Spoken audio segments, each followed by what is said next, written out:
Well, well, well. Look who we have here.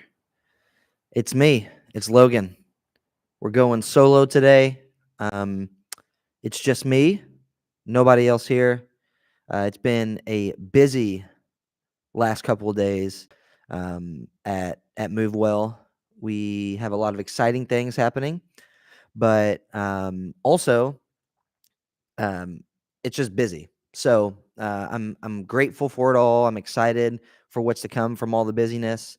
But this week was so crazy that I just was able to squeeze the podcast in today, this afternoon, and still go live. So yeah, before we go any further, Emily Locke is in the chat on YouTube. If you're watching on YouTube, thank you. If you're listening on podcast platforms, thank you as well. So we're going to read our unofficial sponsors here.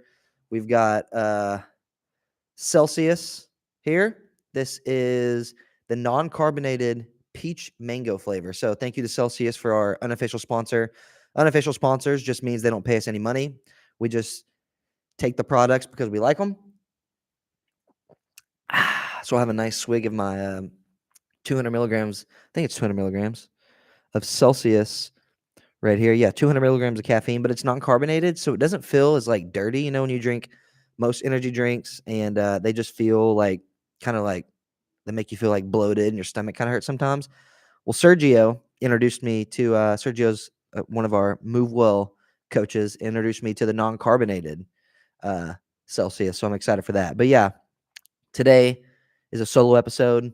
We got one camera rolling. Everybody's out of the office except for me today. It was an early start to the day.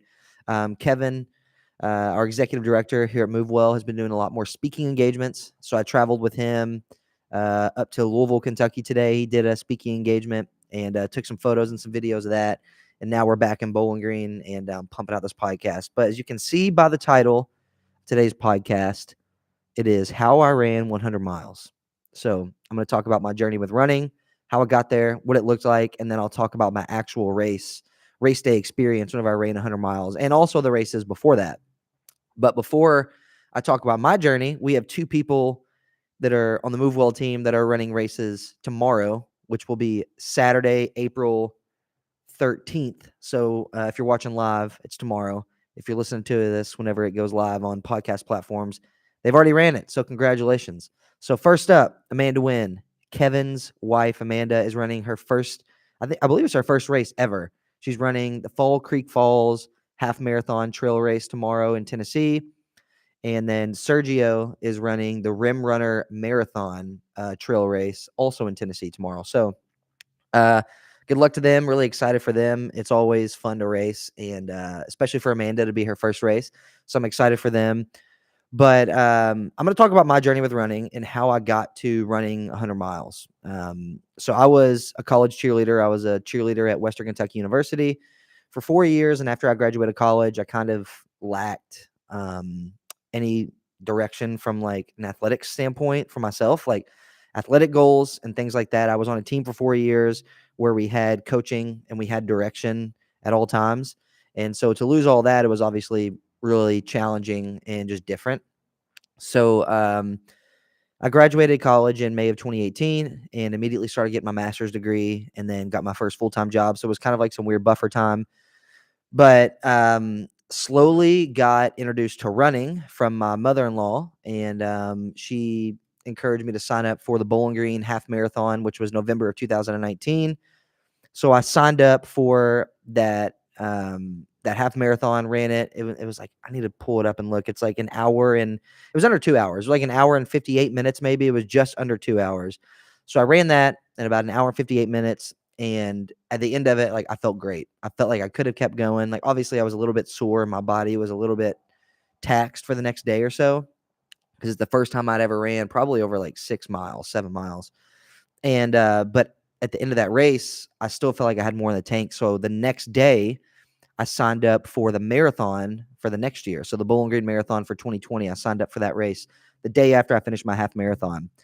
So I signed up for that race, and November comes around, or I'm sorry, let me rewind. So we get through 2019, obviously March of 2020, everything changes, and COVID changes the landscape of literally everything.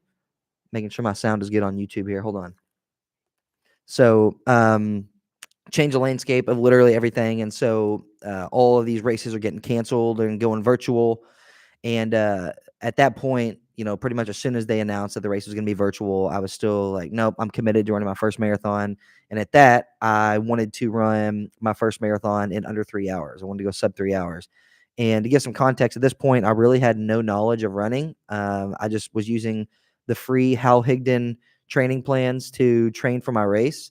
And I was just running pretty much at my marathon goal pace for almost every single run, or very close to it for every single run, which is, if you know anything about running, is not ideal for growing or building your endurance or training in general, because my heart rate was always high. So if you want to run a marathon under 3 hours, you want to hold about a 6:50 pace. So 6 minute, 50-second minute per mile pace. You want to hold that pace.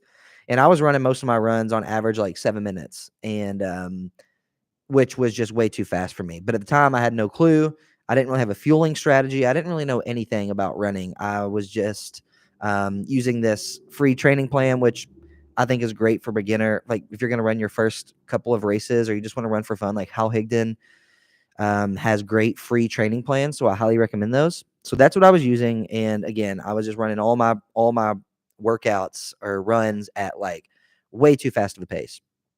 And I didn't figure this out until like October of 2020. So like months later. Or I'm sorry, October of 2021, I believe. So like, no, actually it was October of 2020, like a month before my race. I realized that I was running my runs way too fast, which at that point was way too late, because I ran that um, on Halloween of 2020. So by the time I figured out that I was training wrong, if you want to call it that, it was too late. So October 31st, Halloween of 2020 comes, and it's a virtual race, but I run the exact same route of the Bowling Green Marathon, which is, if you've never run the Bowling Green Marathon, it's a pretty hilly course for the first 6 miles. So it's a 13.1 mile loop, and you run that twice if you're doing the marathon. If you're just doing the half, you run it once. And the first 6 miles is just rolling hills. So it goes through WKU's campus, which is a very hilly campus. We're called the Hilltoppers for a reason. And so you go up and down these hills for like the first 6 miles, and then it's kind of some straight shots through some neighborhoods, and it's beautiful. But the first split, well, first I'll go to my crewing situation. So when I ran my first half marathon, my crew was my wife, my friend Dalton, and then my friends Amanda and Jacob. Shout out to them. And I had them stop 4 total times. So 2 times on each loop, they would stop, and they would give me my water bottle. So pretty much every 6 miles, I would have them stop, and they would give me a new water bottle, any fuel that I needed, or any food that I needed. And I was also very lacking in knowledge of nutrition and fueling strategy, like I said, when it comes to running. So the first loop, I was feeling great, obviously. My endurance was built pretty good. I came out hot. My first loop, I probably did like an hour and 28-ish minutes. And then I finished that first lap and grabbed a bottle of like a carbohydrate mix that I had only used like once or twice. I'd never practiced with my fueling. And I took a couple of sips, and my stomach would just not take it. So I tossed my bottle at like mile 16. And I didn't have anything else until like mile 21 or 22. I just had a water bottle, and I was just slugging back normal water. So I had little to no food or fuel in my system for my first marathon. So when I get to like mile 16, at that point, my race was just, I blew my race up. And I go from the first split running like probably a 6:46 ish minute per mile pace for the first 13.1 miles. The second half, I think I probably ran like a 7:30 something. And I ended up finishing my first marathon in 3 hours, 5 minutes, and 17 seconds, which I was not disappointed with. When I got done with the race, I was extremely grateful and happy and proud with the performance. And so from there, I joined MS Run the US, which was around the time that I figured out that I was training completely wrong. So I found out I was a member of the 2021 MS Run the US relay team, which is a relay across America. So there's 19 runners. They all fundraise at least $10,000 for multiple sclerosis research, also known as MS. It goes directly towards MS patients, MS research. It's just an amazing organization, MS Run the US. If you haven't looked them up, look them up. So I did that in 2021, and I was segment number 15, I believe. So I went from Valparaiso, Indiana to Van Wert, Ohio. And my segment was over the course of 5 days. I ran 141 miles, which breaks down to about a marathon a day. So I lived on an RV for 5 days and ran the 141 miles over those 5 days. And I ended up fundraising a little over $12,000 for the organization. Just by far one of the coolest athletic and just experiences in general I've ever done, and probably my favorite running experience. And then I was able to do that again in 2022, last minute call in, and I was really grateful to do that again.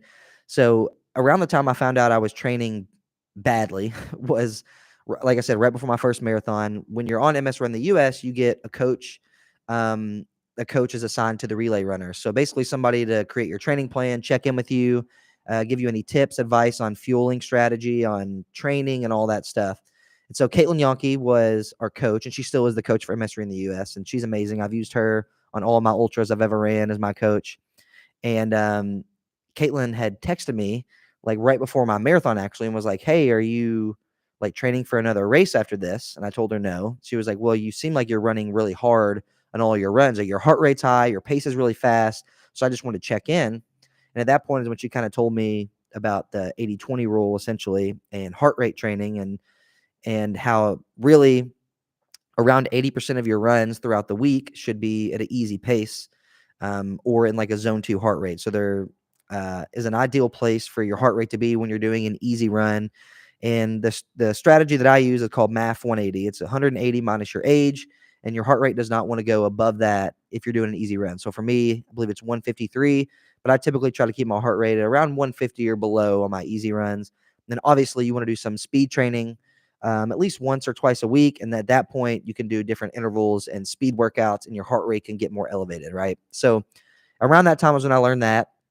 So I started incorporating, which was really hard mentally, started incorporating running slower.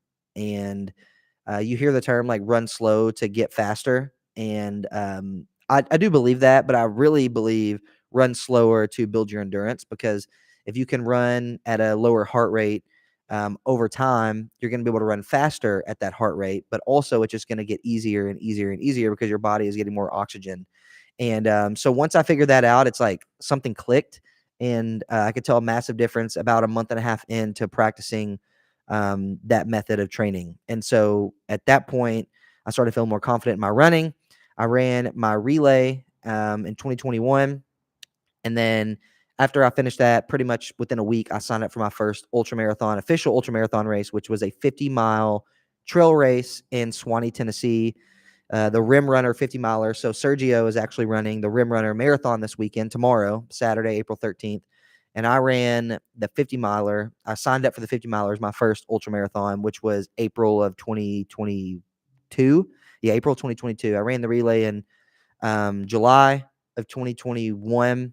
And then April of 2022, I ran my first 50 miler. But I trained for that. I used Caitlin Yonke as my coach. She was amazing, coached me up, and I signed up for a training race, essentially. Or I signed up for a race to use as like a training run. It was a 50K in Tennessee, the Nashville Ultra, I believe Nashville Trail Ultra is what it's called. It's a 50K trail race, and this was my first ultra. It was my first trail race, and really my first introduction to like trail running. And so that was March of 2022. So a month before, or a little over a month before my 50 miler. I ran this 50K as kind of like my peak week of training. And so I went into this race, and I still was just not super knowledgeable on fueling strategy for running, and especially for ultras. And I'm eternally grateful for this race, because I think this race, if it wasn't for this 50K that I signed up for, it would have probably derailed a lot of my expectations for running and what it was going to be like.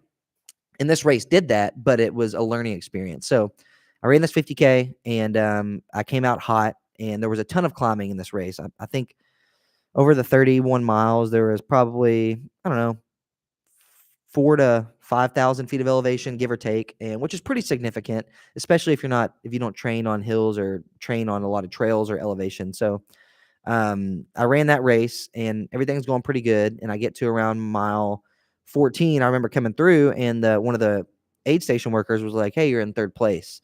And I was like, oh, okay, cool. I was like, I didn't really care. I was using it as a training run essentially. But um, I get to mile 16. At that point, I try to eat something and I just can't. Like my stomach and my body is like, doesn't sound good. So I just didn't eat.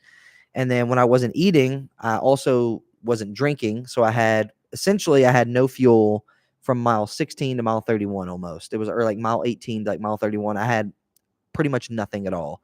So my body is just gets depleted by like mile 23. I text my wife and I'm like, my legs are shot. But really at that point was my mental was shot. I had no food or fuel in my system. And so my body was just toast. It was just done for at that point. But she had texted me and was like, "You got this," because in order to drop out of that race, there's no crew stops. So to drop out of that race, it's a big loop that you don't repeat the course at all. So if you want to drop out, they have to call like a gator to come and pick you up, and then they'll drive you out off of the trail back to the starting or finish line. And as many times as I felt like quitting and wanting to stop, I just kept like replaying the idea of having to get on a gator and then them drive me out of the race and not finish. So I ended up finishing that race in, I don't know, it was like 6.5 hours. It was like 11th overall finish out of like 30 some odd runners. And I came to the finish line and I was white as a ghost. I tried eating like a piece of pizza and like my body rejected. I couldn't eat anything. And then I'm like dry heaving after the race. Nothing's coming up because I have nothing in my system. And I remember talking to my wife about it like months later, because she didn't tell me this until after I actually completed my 50 miler, that she was worried I was going to be able to even complete my 50 miler, which understandably, because I had the same thought because my body was just completely wrecked. And the next week, I'm talking to Caitlin, my coach, and I kind of tell her everything that happened. And she was like, well, you have to make yourself eat. A lot of times your body is not going to like, things aren't going to sound good to you. Your body's going to want to reject it, but you have to try your best to continue fueling yourself. And so I started practicing fueling on my runs, and kind of the same thing is starting to run easier. As I started to practice fueling on my runs, I started realizing the foods that work good for me, that make my body feel good, that my body generally likes. And so then by the time my 50 miler came around the next month, I had a pretty good idea of what my fueling strategy was going to be. I talked through it with Caitlin. I'd practiced on some foods and some hydration that I had used during training runs. And essentially, what I kind of boiled it down to was like every 45 minutes to an hour, I need to be drinking and eating no matter what. Even if I feel like I'm not hungry or thirsty, I need to be drinking my carbohydrate mix, which I use G1M Sport from BP and Sups. And I use that. And then I also, for food, I ate a lot of aid stations. So like cheese quesadillas, but then I also, the food that I practiced with were Nutri-Grain bars, and then peanut butter and honey sandwiches and peanut butter and jelly sandwiches. So I ate a lot of that over the 50 miles. And my 50-mile race was the Rim Runner, and in Swanee, Tennessee. Did that in April of 2022, and was night and day difference from my 50K race. My 50K race, I was just completely, it was, I bonked so bad. I finished the race, but it was just, I felt like crap. I ran like crap. And my 50 miler, I followed that for every 45 minutes to an hour. I would eat or drink, and it made the world's difference to me. And I remember I came out a lot slower in the beginning of that race. And I started like, I think there were probably 20 to 30 runners in the 50-mile race. And I came out as like one of the last. The 50 and 100 milers took off together. And I think there was a total of like 60 to 70 runners doing that. And I was in the back, 5 people in the pack when I took off. I was like, I'm not coming out too hot. I'm not going to be the one to set the tone for this race. I'm going to come out slow. There's 50 miles to race here, and it was a 25-mile looped course. So I had to do the course twice. And I had my wife, my 2 sister-in-laws, my mother-in-law come and crew me, and then our dog Ruby, of course, she came. So they came to crew me, and that race again was night and day difference. I was eating every 45 minutes to an hour. I kind of expected the mental lows to be a thing because I experienced that during my 50K. So there's times where you're like, you feel like crap, and I knew those moments were going to come, and I knew that they're not going to last forever. So I knew to ride the lows out and then ride the highs out once those come as well. So around mile 18 is when I saw them for my first crew stop. And then you kind of do like a 3-mile loop, saw them again at mile 21. And then I saw my crew again after I finished my first loop at mile 25. So after the first loop, I was in a little bit of a low because I was like, wow, that was a long 25 miles and I still have to do it one more time. And so I was in a little bit of a low. I took a long bathroom break. I just kind of sat and decompressed, ate plenty of food. My crew made sure I was eating, made sure I was drinking, and then made me try to use the bathroom just to help my body kind of decompress and just like feel better for the next loop. And so then I took off on the second loop. Again, still kind of in like a weird mental funk. And then I remember just being so emotional and just like crying because in like a good way, like I had this sense of gratitude. Like I knew that I was going to finish the race because I took off for that second lap. And I knew that once I took off, there was no backing out because I had 18 miles to myself again. And then I would see my crew again at the next 18 miles, which would be at mile 38, something like that. And is that right? I don't know, something like that. I would see my crew again shortly before the finish. And so I knew that I had so much gratitude because I was like, it's just me for the next 18 miles, and then I'm going to see my people again. And after that, it's a short go to the finish line. And so I was really grateful, and it was just tears for the next couple of miles. I was like texting my crew, like, I love you guys. Thank you so much. Like, it's so funny what you can do, like what you think and how you feel when you're in those like vulnerable moments, because you get a lot of gratitude for your ability to do what you're doing, to like do those hard things. And I fully experienced that at around mile 26 through like mile 40 of that race. And then I remember I saw my crew at that 18-mile mark on the loop.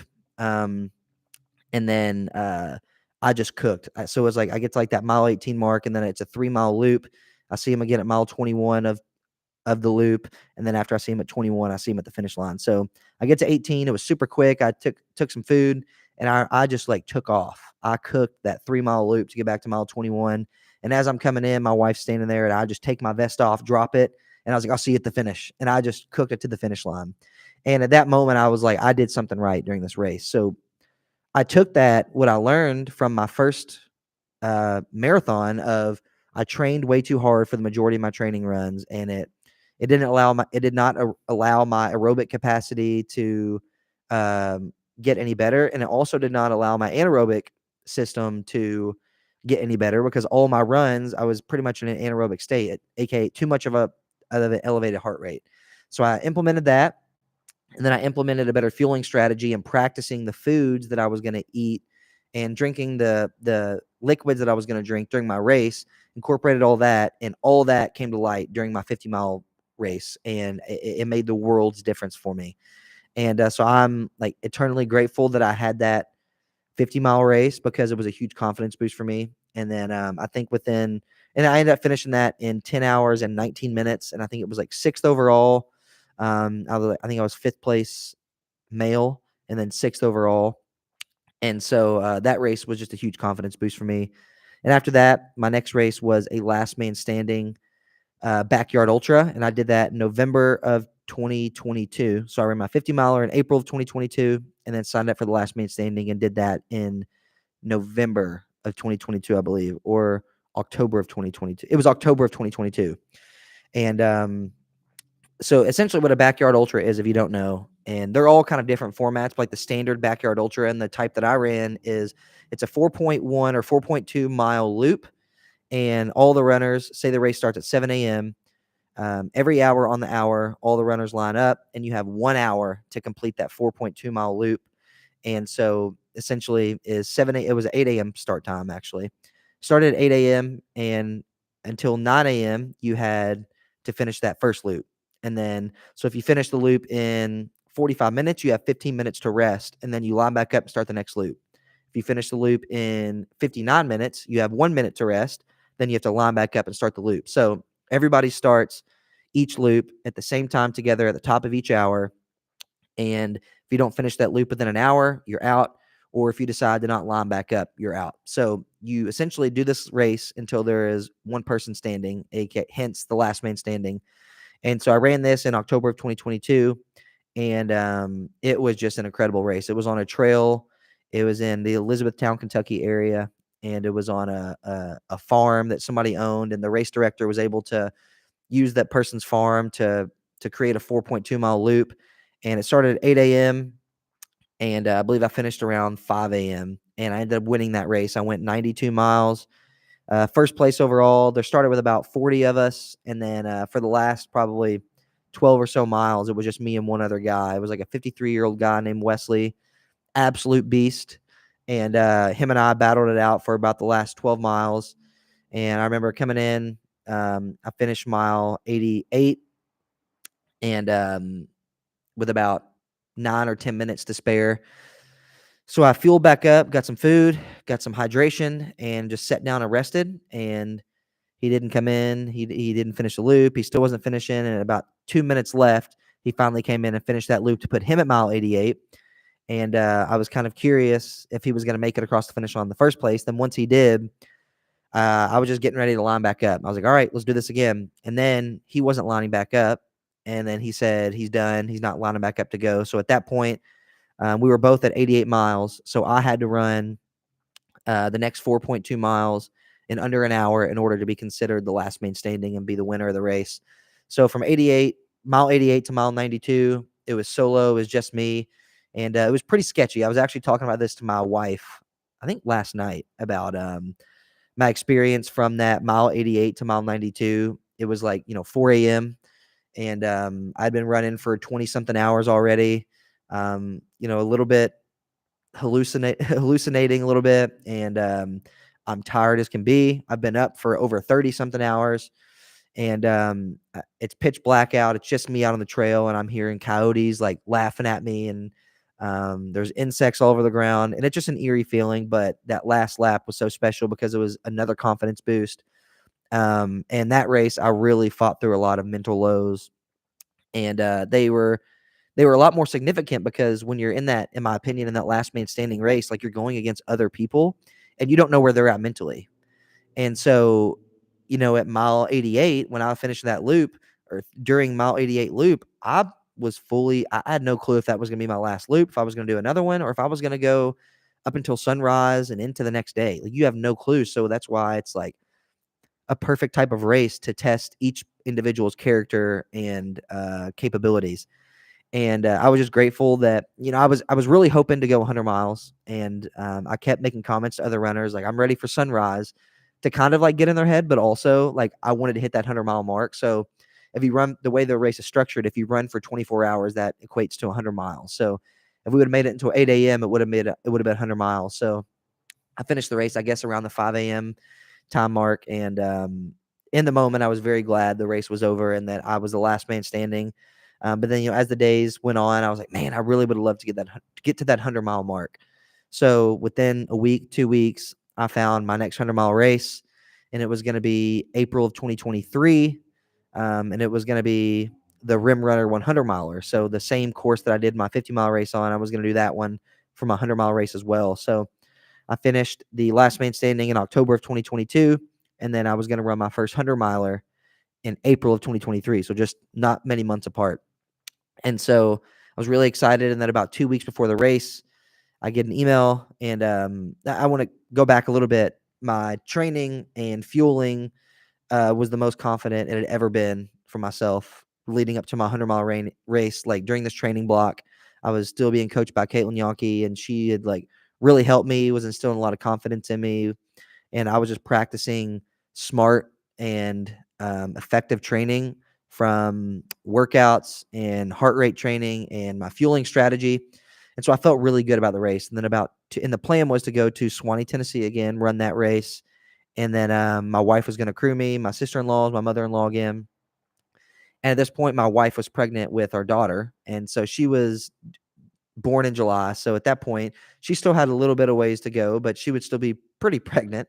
But thankfully, it's not a far drive to Swanee for us. So that was the whole plan. It wasn't going to be too big of an issue. And then about 2 weeks before the race, the race director was like, hey, unfortunately, the race is off due to some of the state forest issues. It was no fault to the race director. There was some damage to the state forest. So some of the local officials had to essentially call the race off for the safety of the forest, which is understandable, obviously disappointing. But so then I'm kind of in a scramble, because the whole point of choosing April to run my 100-mile race was to give me and my wife, or give our family, plenty of time between running this race and then being and then getting ready for our daughter to be born in July. And so that gave me plenty of time, 3 months essentially, to run this race. And then I have May, June, and then some of July. So at that point, obviously, I'm really disappointed. I'm kind of scrambling, trying to figure out what I'm going to do. And I kind of settled on doing an FKT, which is a fastest known time. And it's not a structured race. It's an um, unofficial group, like community group, where you essentially can run a route. And when you track it on your watch or your phone, that's your proof to like ratify that it's the fastest known time on that stretch of trail or pavement or land, whatever. So, for example, if you wanted to go and run Mammoth Cave, a segment of their trail that was 10 miles, you could look up the fastest known time on their website. It's like fastestknowntime.com. You could see what it was. If it was 10 miles and somebody ran it in 2 hours and you knew you wanted to beat that time, all you would have to do is go and track it, have proof of it on your watch, upload it, and then you're the FKT holder. And so there's a segment in around the Louisville, Kentucky area. There was a 50-mile one-way trail. And so I kind of settled on doing the FKT attempt for the 100 miles, which would be out and back, because nobody had ever attempted it anyway. And so we kind of take the pressure off of obviously the time crunch on that, but it would also allow me to be the first person to do it. And it kind of have some online, just to have some proof and some like tracking of that attempt and of me running 100 miles. So we got a train coming by the office right now, and it is so stinking loud. I thought we had one come through like an hour ago, so I thought I would miss it. You may not even be able to hear it, but yeah. So I kind of settled on doing that FKT. So I planned like that next weekend to go and scout out the route and just get a feel for what it looked like. So I was kind of going to drive along beside it, just kind of pop in on the trail and see where maybe I could have crew people stop for me, where I could have pacers jump in and all that stuff. So I was going to do an FKT attempt, fastest known time attempt, supported, which means you have a crew, you have pacers. And it's kind of where I was at. And so then I also put out something on my social media just saying like, hey, if anybody has any ideas, like let me know, or any races. And someone had tried to transfer a bib to me, but the race didn't allow it. So that was off the table next. And then I found a race in Georgia. I believe it was a little bit north of Atlanta.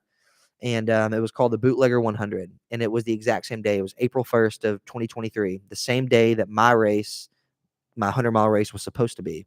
I was like, well, this would be great. So I look it up and I see that it's sold out. I was like, dang it.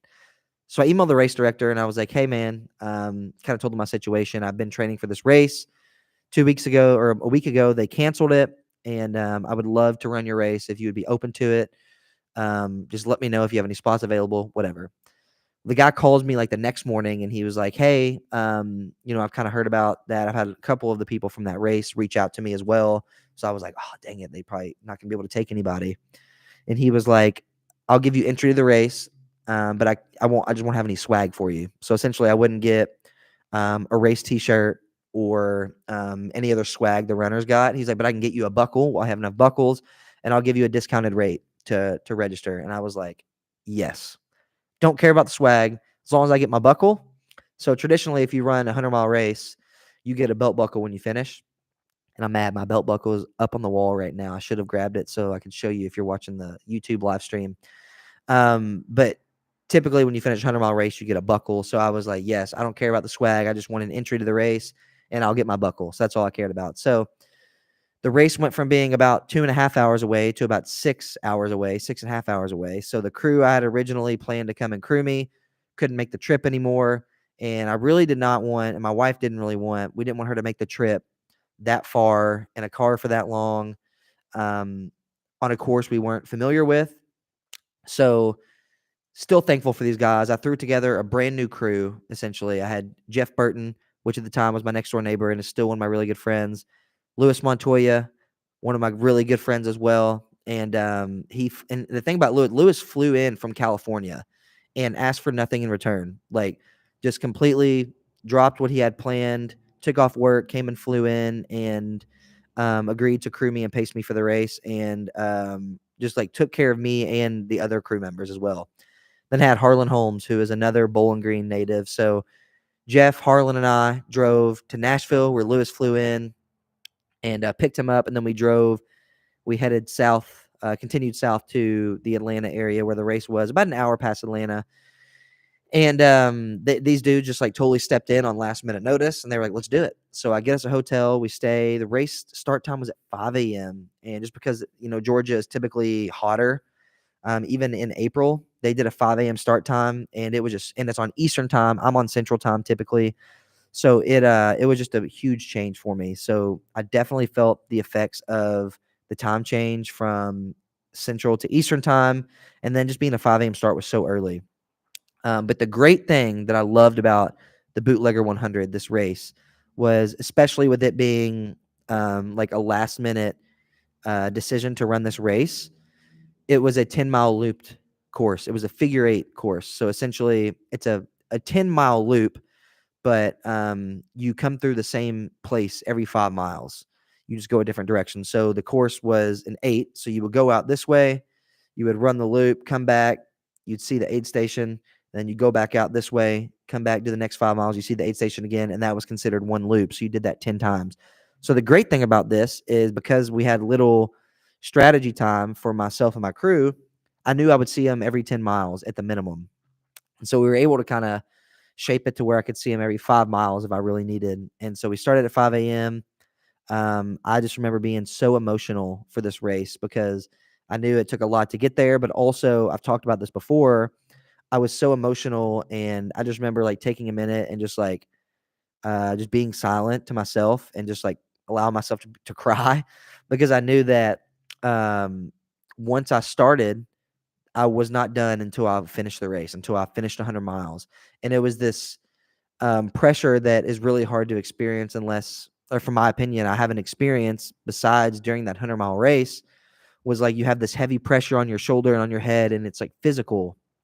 And you know that you feel that because you're not going to stop and your journey is not over until you run that 100 miles and you finish that race. And I knew that all my training I put in, all my strategy that I put in leading up to this race during my training was effective, was good, and I knew that I was going to finish that race. God forbid, no serious injuries.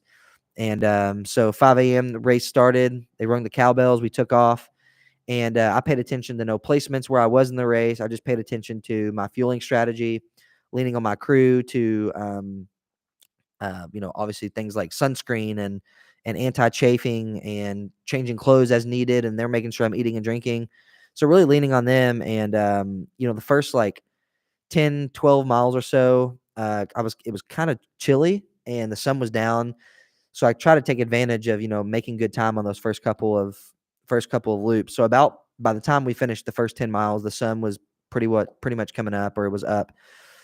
So then from mile 10 to 20, just kind of turned my brain off. I didn't listen to any music until I got to around mile 40. So from mile pretty much 0 to 30, I just kind of turned my brain off, and then, or 0 to 20. And then from like 20 to 30, I kind of started my body was feeling like it didn't want to eat. My stomach was kind of queasy. I was not necessarily rejecting food, but my body just didn't want it. And so I was having to force my nutrition and hydration down, which is just not a comfortable feeling, but I knew I needed it in order to keep going. And my pacing was great. I was running at a comfortable pace. I was running at in a pace that was keeping my heart rate where I wanted it, just kind of low. And then again, my fueling, I was making myself eat because I knew my race was not gonna last very long or do very well if I was not eating or fueling effectively or in a timely strategy. So around the 30 to 40 mile mark, I started to kind of hit a little bit of a low. And then from like 40 to 50, I was like at a really low. And to backtrack a little bit, from like mile 20 to 30, it just got like 35. It just got really, really hot outside. I was sweating. I could feel my body just like losing electrolytes by the second. So I was drinking a lot of electrolytes, and all that sodium was contributing to me not wanting to eat. My stomach kind of feeling weird. So I'm trying to flush electrolytes with a bunch of water as well, which was helping, but also making my stomach feel even more full and bloated. And shout out to my crew for making sure that I was doing both of those things and then still eating. Lewis is whipping up food like crazy. Harlan is massaging my legs at the stops. And Jeff is making sure that I'm eating, and he's keeping my water bottles full. So they were all just like getting me in and out of the crew stops in such a good amount of time. So shout out to Lewis. Cody just commented on my YouTube live, made me think of Cody. Shout out to Lewis, Jeff, and Harlan. They like took such good care of me during that race. So yeah, kind of had that my first big low from like that 25 to 40 mile mark or so, and just got really low mentally, and I was really hot, and I just at that point I kind of needed to lean on people. So I had called Kevin, who's our executive director here. I called him and was just like, I'm kind of in a low right now, and he's talking me up and getting me through it. Then after that, we finally get some rain. So I get downpoured on for like from mile like 40 to probably like 45 or 50. It was like mile 40 to 45. I get downpoured on. And in the moment, it was hard. But I remember being so relieved because it brought my body temperature down so much, which was much needed during that Celsius break here. So I remember my body temperature just cooled down significantly, and I needed it so bad. So then mile 50, I come in. At that point, I'm halfway done, and Lewis, Jeff, and Harlan are like, "Let's go, baby! 50 miles in, halfway done." I'm fired up. I'm just like, and I remember I kept saying like, "There's no shot I'm stopping now. Like I'm just getting started. I'm just getting started." And I was so fired up. My body temperature dropped. So then I went back. I believe I changed my shirt at around mile 50 because it was wet from the rain. So I changed my shirt. I wore the same shorts the whole time, actually. Yeah, just because, I didn't feel like changing because sitting down for a long period of time after running that much can kind of stiffen you up a little bit.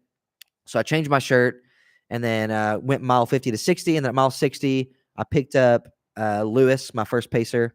And I believe I changed shoes. So I started in Nike Pegasus 4 Trails. And then my first shoe change, I changed into some Hoka Speed Goat 4s. And or maybe it was Hoka Speed Goat 5s is what it was. Change into those and wore those from like mile 60 to 70. But Lewis paced me from mile 60 to 65 because he was in the middle of like a bodybuilding prep. So his cardio was not the best, but he really wanted to get out there. So, and which was honestly the best because mile 60, I was kind of hitting like a weird physical and mental low combined. And I wanted to walk a lot. And Lewis was good about like letting me walk, but also like, all right, let's go again. So I think it was a good kind of slower pace 5-mile segment. So I got mile 60 to 65, get back, and then I pick up Harlan from mile 65 to mile 80, I believe is what it was. No, mile 65 to 85 is when I had Harlan. So Harlan jumps in, and then we go 65 to 70, or I'm sorry, 65 to like 75. And at that point, I think I made my last shoe change, and I changed back into another pair of Nike Pegasus 4 Trail, just a different colorway. And I think it was like a mile. No, I believe so. We get to mile 80 with Harlan, and we're sitting down, and we have 5 more miles to go. And then I was going to pick up my last pacer, which was Jeff. Harlan, Jeff, and Lewis and I were all kind of sitting there, and I just taken. Let me backtrack. Actually, let me give some context as to why this all happened. So around mile 75, Harlan and I are coming up this small little climb, and we're power hiking.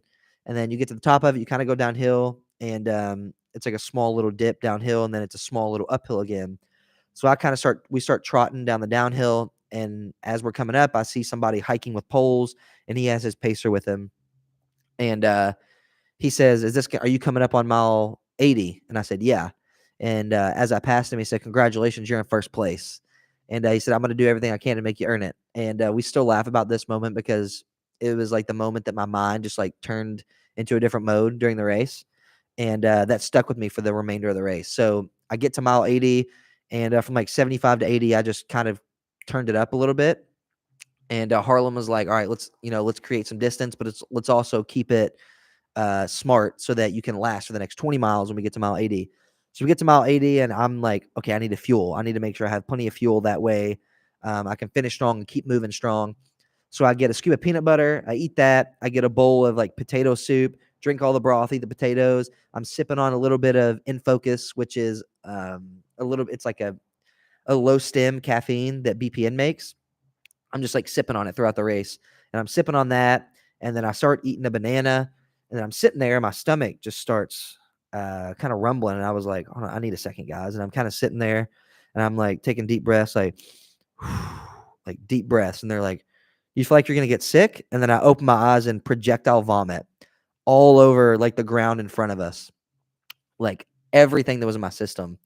And we all just kind of sit there, and they were like, look at each other, and they look at me and they're like, are you good? And I was like, I think so. They're like, all right, like just sit back. Let's chill for a minute. Let's get a little bit of electrolytes back in you because you just lost everything. So they mix up some electrolytes. They were like, just sip on this. They give me a banana. They're like, take your time, just eat a little bit at a time. You just need to get something back in your system. And so I ended up sitting what felt like 30 to 45 minutes, but was probably like 15 minutes. But during that time of sitting, I just had assumed that I'd gotten passed again by the guy who I passed for first place. So we sit there, and then Harlan and I go back out from mile 80 to 85, which would be which was his last 5 miles with me, and then I was going to pick up Jeff from mile 85 to the end. So we take off from mile 80, and first mile or so, I'm kind of like, struggling a little bit and trying to get my bearings back. And I didn't fall the whole race except for right then. I didn't pick my right foot up enough, or pick one of my feet. I didn't pick it up enough and tripped over a limb that stuck about 5 or 6 inches off out of the ground, and went down pretty hard. But Harlan was behind me, and he scooped his arms underneath me and picked me up and was like, all right, let's keep going. And so I got back up, and that's the only time I actually fell during the race across 100 miles, which I'm very happy with. So we get going about mile like 83. I was like, I'm a born again man. Like I threw up, I got all those demons out of my system, whatever was going on and making me feel weird. I got some fresh electrolytes in me. I got some potassium and carbohydrates in that banana in me. And I felt like a new man. And I knew I was closing in on the finish. And again, at this point, I didn't know what place I was in. I assumed that I was not in first anymore. To get to mile 85, I pick up Jeff. We go from mile 85 to 95. Everything's pretty good. At that point, I had my strategy of how I was tackling each 5 mile segment or each 10 mile segment. So I did that again, and then we get mile 95, and I get a last little bit of handful of some granola and some other stuff. And then Jeff and I took off for the last 5 miles, and kind of kept it conservative, or as I was from like mile 90 to like 93. In the last 2 miles, I was just cooking. I was probably running like a 9:30 pace on some trails with some climbing. And I was just cooking it to the end. I came sprinting in to the finish line. I was like, give me that buckle, like screaming, and finished the race at like 4 a.m. So I finished in 23 hours and 21 minutes. Took some pictures with the guys, with some of the crew, with the race director and some of their volunteers, which they were amazing. The people at the Bootlegger who put on the Bootlegger 100 are amazing. I believe the name of the race director group, or the race group, is Revolution Running, based around the Atlanta area. Highly recommend them. And so then we go back to Jeff's vehicle. Jeff actually drove us there. And we go back, and we have tents set up, and they have like a little cot. So I lay down. I'm trying to sleep. My legs are restless. I can't sleep. So I lay there for like 2 hours. And during that 2 hours of laying there, Jeff's car is dead. And so he's up and trying to mess with his car and get the battery fixed and figure out what's wrong with it. So that poor guy was not able to sleep. So Harlan and Lewis slept a little bit. I was not able to shut my eyes. My legs just kept me up. So I get up and I walk back to the finish line, and I'm talking to the race director, and I was like, so how many of the 100 milers are going to finish, are the ones that started? And he said, I think we'll have about 15 of like 30 to 40 that started. I was like, wow, that's pretty solid. And I asked, what place did I finish again? And this was like 6 a.m. So about 2 hours after I finished. And at that point, nobody else had finished the 100 miler yet. I had no clue. And he said, what's your name? And he was like, Logan? I was like, yeah. He goes, oh, you won. I was like, whoa, what? I had no clue that I had won the race. And I had beat the second place guy by almost 3 hours. So that was pretty cool to finish the race and not even know what placement I had. I was just grateful and happy to finish the race and celebrate with my friends, celebrate with my family through FaceTime. And then we eventually got Jeff's car running again, and went back, made it back to Bowling Green, back here in Kentucky. Got to celebrate with my friends and family that were back here, and just an amazing time. And I credit a lot of how I was able to run 100 miles to the journey leading up to that. I didn't just run my marathon. I was like, all right, next up is 100 miles. And people do that all the time. And, that's obviously, if that works for you, that works for you. But that was my journey. I went half marathon, 50K, 50 miler, and then my last man standing, and then 100 miler. And throughout every single one of those races, I learned something to carry forward to the next race. And My 100 miler instilled a lot of confidence in me. I realized that pushing through those mental lows and the physical lows too, like after I got sick, in the moment, I was like, is my body going to hold up? But then after, like hindsight, it's like, it wasn't that serious. Like, yes, I got sick and threw up, but I was fine. But in the moment, it's very easy to feel overstimulated and overwhelmed and think that it's going to completely ruin your race. And so I think from a 100 miler, I really took away patience and maybe some uh, in moment surrendering to how I was feeling and realizing that that moment's not going to last forever. So, the marathon, I learned that I need to train more efficiently. 50K, I learned that I need to fuel better. And the 50 miler really was a confidence boost for me. And I realized that I'm doing the things right and I need to be confident in my ability. And then my 100 miler, like I said, some in moments, I need to surrender to each moment and realize it's not going to last forever. So that was kind of my journey to how I ran 100 miles and everything that I learned along the way, everything that I took away. And I'm grateful for it. I ran my 100 miler in April of 22, and then February of 20. I'm sorry, April of 23. I ran my 100 miler. So I just hit a year anniversary on that. April of 2023, I ran that bootlegger 100, and then February of 2024 this year, I ran the 3 of 7 Project Trail Race. It was 8 hours. I went 30 something miles. I don't remember how many miles. It was 8,000 feet of climbing, just brutal climbing. And that was my first race since my daughter was born, and it was a good one. It was a nice suffer fest, and I'm grateful for it. So plenty of ultras to come in the future, plenty more racing and running to come in the future. And yeah, hope that you took something away from this, or at least just enjoyed listening to my journey to how I got to running 100 miles and what my processes looked like before, and then what I learned along the way and how those things changed. So if I have any advice for running, it's be patient, do some research, lean on other people, find some resources, because in anything you do in life, but especially in running too, like you're not going to be an expert the first time you do it. You're not going to be an expert in the first 6 months or a year you do it. From 2019 to 2020, November 2019 to now, April of 2024, there's still things that a year from now I probably will know that I don't know now. So it's just always being open to learning and to putting your ego aside and realizing that sometimes there's more effective ways than you think. That's going to be smarter. That's going to be safer. That's going to be more efficient. So thanks for tuning in. If you're watching the YouTube live stream, thank you so much for watching. I know we had some people on here. I see some comments and I saw some viewers hopping in and out. If you're listening on the podcast stream, thank you so much. Again, this podcast is brought to you by MoveWell. So if you want to keep up with the things we have going on in our company, you can check us out at movewell.com. Follow us on social, obviously on YouTube here, on Instagram, on Facebook, LinkedIn. Everything is MoveWell, spelled MUUVWELL. So check us out. And if you want to follow me on Instagram, my Instagram is Young Lock Fitness, Logan Lock. So thanks for tuning in, and we'll catch you in the next episode of Adapt and Achieve.